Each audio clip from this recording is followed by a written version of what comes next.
ஏன் குரு கோயிலே உட்கார்ந்து முடியாது. ஆனால் மனிதனாக பிறந்து இந்த உலக வாழ்க்கையை அறிந்து உங்களுக்காகவே வந்திருக்காங்கன்னா குருமார்கள் தான். இன்னைக்கு எத்தனையோ குருமார்களை நம்பினவங்க மோசமானதே கிடையாது. நம்ம கோயில விசேஷமா செய்யறோம்னு சொல்லிட்டு சென்னையில ஒரு பிராமண அம்மா, அந்த அம்மாக்கு 73 வயசு ஆகுது. இங்கே நம்ம இவ்வளவு தூரம் பண்றத பார்த்து அவங்களுக்கு எப்படின்னா, மெரினா பீச்சில போய் குளிக்க போனவங்களுக்கு அவங்களுக்கு மிகப்பெரிய சீரடி பாபா சிலை கிடைச்சது.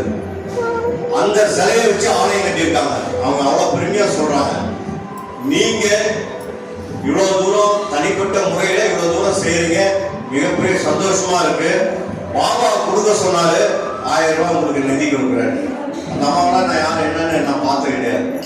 உங்களை யூடியூப்ல பார்த்தேன், அந்த நம்பர் இருந்தது, உங்களுக்கு ஃபோன் பண்ணேன். நீங்க செய்யற பிரசங்கம் எல்லாம் வித்தியாசமா இருக்கு அப்படின்னு சொல்லி அவங்க 1000 ரூபாய் அனுப்பிச்சாங்க. நான் யாருக்கும் உங்ககிட்ட இவ்வளவு கொடுங்க அவ்வளவு கொடுங்க நான் கேட்டதே கிடையாது. ஆல்ரெடி கேட்க போறதில்லை. இதுக்கு முன்னாடி கூட என் நண்பா என்னை சார்ந்தவன்ட்ட இப்படி இருக்கு, இவ்வளவு செலவு இருக்குன்னு சொல்லுவேனே தவிர எனக்கு இவ்வளவு கொடுன்னு ஒருத்தரோட கேட்டது. எனக்கு 10,000 ரூபாய் செலவு இருக்கு, 10,000 ரூபாய் கொடுங்க.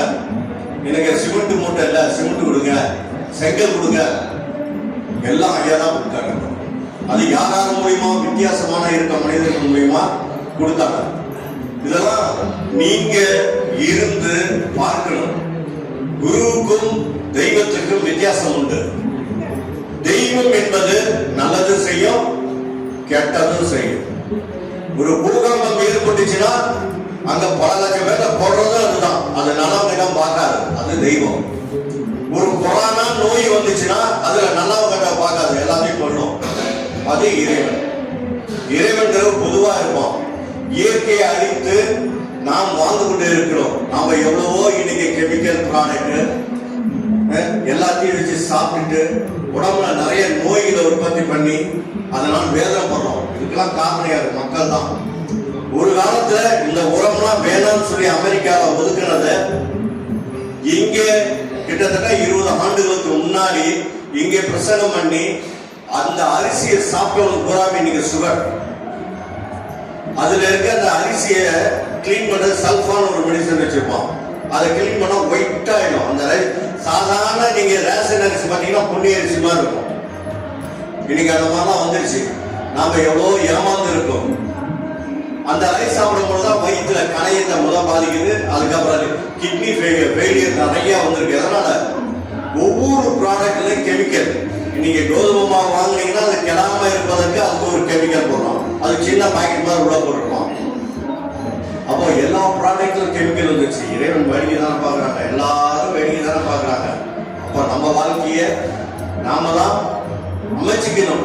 எது சாப்பிடணும், எதை ஒதுக்கணும் அப்படின்னு அமைச்சுக்கணும். சில பேர் பாத்தீங்கன்னா பூஜை போறதுக்கு முன்னாடியே சாப்பிடுவாங்க. அதனால இதெல்லாம் எடுத்து சாப்பிடுவாங்க. அந்த நேரம் கூட அவங்களால பொறுக்க முடியல. சில பேர் என்ன பண்ணுவாங்க, நம்ம ஆறுதாவிட்டு நம்ம அப்புறமா 2 மணி வரைக்கும் இருக்குல்ல, அப்ப வந்து சாப்பிட்டு போயிடலாம். உனக்கு அதே மாதிரி இறைவன் கொஞ்சம் தள்ளி போட்டானா, உனக்கு தள்ளி போட்டானா சரி இப்ப வேணா இன்னும் 2 வருஷம் கழிச்சு இவங்களுக்கு செய்வோம். இறைவன் என்னன்னு மக்களுக்கு புரியல.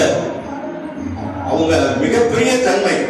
இவங்கெல்லாம் அந்த இறை பிரபஞ்ச சக்தியோட பிளக்கு சுருகி அந்த பலத்தை பூரா வைத்திருக்கிறவங்க தான் குருமார்கள். அவங்க கிட்ட நம்ம எப்படி கெட்டணும், எப்படி கதறணும், கண்ணீர் விடணும். அப்பதானே நம்ம வாழ்க்கை தான். நம்மளுக்கு ஏன் இப்படி ஒரு வாழ்க்கை? நாம் செய்த பாத்திரம் தான் வாழ்க்கை. ஒரு குடும்பத்துல பெண் குழந்தைகள் பிறந்திருக்குன்னா அது லட்சுமிகராட்சம். ஒரு குழந்தைல ஆண் வாரிசுகள் பிறந்திருந்தா அவன் கஷ்டப்படுவான். ஆண் வாரிசுகள் பிறந்த குழந்தைகள் கூடவே நிறைய இடத்துல கஷ்டப்பட்டவங்க தான் பார்த்திருக்கேன்.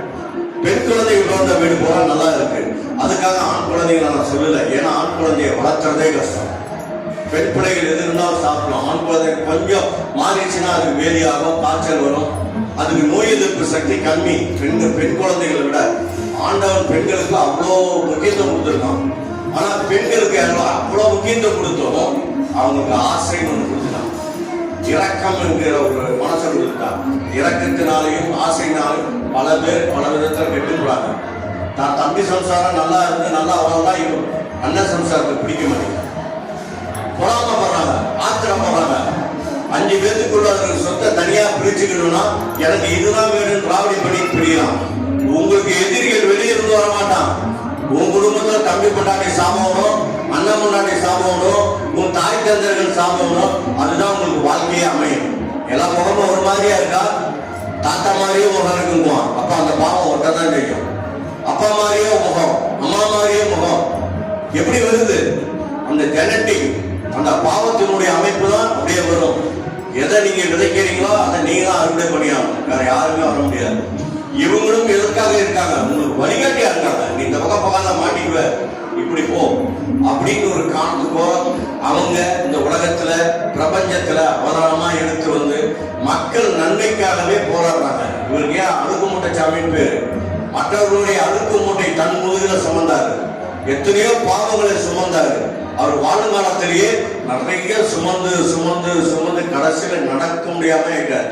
ஒரு நாளைக்கு 30 கிலோமீட்டர் 100 கிலோ மூட்டையை சுமந்து நடப்பார். எவ்வளவு நடக்க முடியாது. அதனால்தான் அவர் சொன்னாரு, இந்த படிப்பு இந்த நடத்தைக்கு இதுவரை யாருமே வந்தாரு. நாம தானே அறிஞ்சுக்கணும், நாம தானே புரிஞ்சுக்கணும். உங்களுக்கு உதவி வந்து திடீர்னு ஆண்டர் மேல இருந்து 1 லட்சம் ரூபாய் கொடுக்க மாட்டான். நல்லவர்கள் தொடர்பு இருக்கும் போது நல்லவர்களுடைய அமைப்பு உங்களுக்கு கிடைக்கும். அவங்களுடைய சார்பா உங்களுக்கு உதவி கிடைக்கும். அப்ப நல்ல சிந்தனை, நல்ல செயல் உங்களை வாழ்க்கையில உயர்த்தும். நாம அதை நினைக்கிறதே இல்லை. இன்னைக்கு இப்படிப்பட்ட புடவை தான் கட்டணும், இப்படிதான் தலை செய்யணும், இப்படிதான் பொட்டு வைக்கணும், இப்படிதான் ஜாக்கெட் போடணும், இப்படிதான் சுடிதார் போடணும், எல்லாம் நின்று அவங்கவுங்க மனசுல தான் நினைக்கிறாங்க. இறைவன் சொன்ன மாதிரி நம்ம செய்யறது இல்லை.